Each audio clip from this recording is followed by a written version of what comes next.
Once upon a time, in a quiet village surrounded by rolling hills and dense forests, there lived a young girl named Claire. Claire was known for her adventurous spirit and her love for exploring the world around her. She had a special connection with nature, often spending her afternoons wandering through the meadows and talking to the animals she encountered. Among her many animal friends, her closest companion was a clever and kind-hearted fox named Erik. Erik was no ordinary fox. He had a coat of fiery orange fur with a white-tipped tail, and his eyes sparkled with a wisdom that seemed far beyond his years. He and Claire had been friends for as long as she could remember, and together they had shared countless adventures. But tonight's adventure would be unlike any they had ever experienced. It all began one evening as the sun dipped below the horizon, painting the sky in hues of orange and purple. Claire was sitting on the porch of her cottage, polishing her grandmother's brooch, a beautiful silver piece adorned with a single sapphire in the shape of a star. The brooch was a family heirloom, passed down through generations, and it held great sentimental value. But as Claire admired its shimmering beauty, the clasp suddenly broke, and the brooch slipped from her fingers, tumbling into the tall grass below. "Oh no!" Claire gasped, dropping to her knees to search for it. She combed through the grass, but the brooch was nowhere to be found.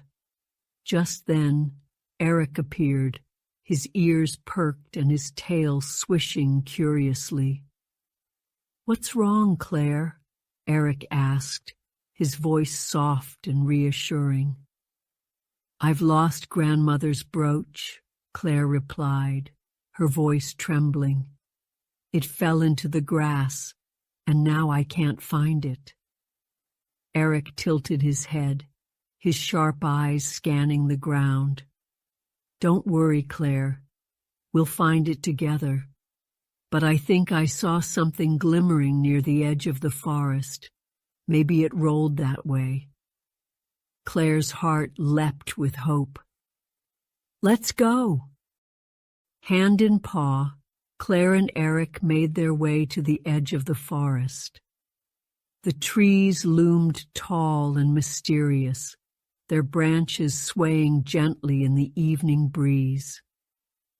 As they stepped into the woods, Claire felt a strange sensation, a tingling in the air, as if the forest itself was alive.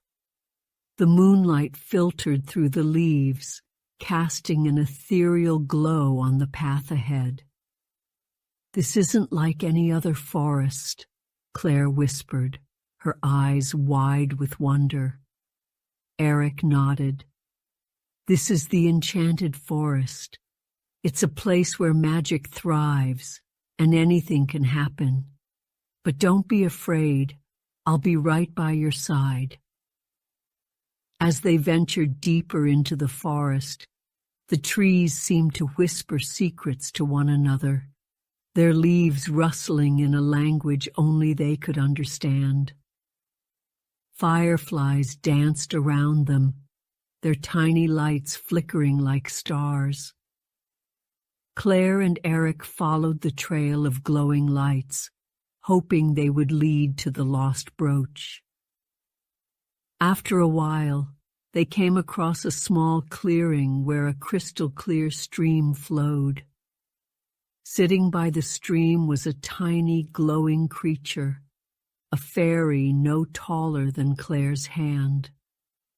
Her wings shimmered like gossamer, and her hair was the color of moonlight. "Hello there," the fairy said, her voice like the tinkling of bells. "What brings you to the Enchanted Forest?" Claire knelt down to speak to the fairy. "I've lost my grandmother's brooch. It's very special to me, and I need to find it. Have you seen it?" The fairy's eyes sparkled with curiosity. "A brooch, you say? I haven't seen it, but I know someone who might be able to help.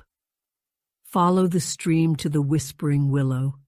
It's the oldest tree in the forest, and it knows many secrets." Claire and Eric thanked the fairy and continued their journey, following the stream as it wound its way through the forest. The air grew cooler, and the trees seemed to grow taller and more ancient. Finally, they reached the Whispering Willow, a majestic tree with long, sweeping branches that dipped into the water. As they approached, the tree's leaves began to rustle, and a deep, gentle voice filled the air. "Who seeks the wisdom of the Whispering Willow?" Claire stepped forward, her heart pounding. "I'm Claire, and this is my friend Erik. We're looking for my grandmother's brooch. It's very important to me, and I was told you might be able to help." The tree's branches swayed, and its voice grew softer.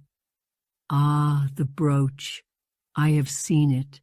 It was carried away by the wind sprites, playful creatures who love shiny things. They took it to the crystal cavern, deep within the forest. But beware, the path to the cavern is filled with challenges." Claire's determination burned brighter than ever. "We'll do whatever it takes to get it back. Thank you, Whispering Willow." With a newfound sense of purpose, Claire and Erik set off toward the crystal cavern. The forest grew darker and more mysterious, but they pressed on, guided by the light of the fireflies and the glow of Erik's fur. Along the way, they encountered a series of magical challenges. First, they came to a bridge made of vines that stretched over a deep ravine. The vines swayed precariously, and the ravine below was shrouded in mist. Claire hesitated, but Erik reassured her. "Trust yourself, Claire. You can do this." Taking a deep breath, Claire stepped onto the bridge, holding tightly to the vines. Erik followed close behind, his sharp claws gripping the vines with ease. Together, they made it safely to the other side. Next, they faced a field of singing flowers. The flowers were beautiful, but their songs were hypnotic, luring travelers off the path. Claire and Erik had to cover their ears and focus on their goal to resist the flowers' enchanting melodies. Finally, they reached the entrance to the crystal cavern. The cavern was breathtaking, its walls glittering with countless crystals that reflected the moonlight. But guarding the entrance was a large stone troll with moss-covered skin and eyes like glowing embers. "Who dares enter the crystal cavern?" the troll bellowed, his voice echoing through the forest. Claire stepped forward, her voice steady. "I'm Claire, and this is Erik. We've come to retrieve my grandmother's brooch. It was taken by the wind sprites." The troll narrowed his eyes. "The brooch is here, but you must prove your worth. Answer this riddle. I am not alive, but I grow. I don't have lungs, but I need air. I don't have a mouth, but I can drown. What am I?" Claire thought carefully, her mind racing. Then it came to her. "Fire!" she exclaimed. The troll's stern expression softened, and he stepped aside. "You may enter." Inside the cavern, Claire and Eric found the wind sprites, tiny, mischievous creatures with wings like spun glass. They were playing with the brooch, tossing it back and forth like a toy. Claire approached them gently. "Please, may I have my brooch back? It's very special to me." The wind sprites giggled, but handed over the brooch without protest. "We didn't mean any harm," one of them said. "We just love shiny things." Claire smiled. "Thank you, and thank you for taking such good care of it." With the brooch safely in her hands, Claire and Eric made their way back through the forest. The journey home was easier, as if the forest itself was guiding them. When they finally emerged from the trees, the first light of dawn was breaking over the horizon.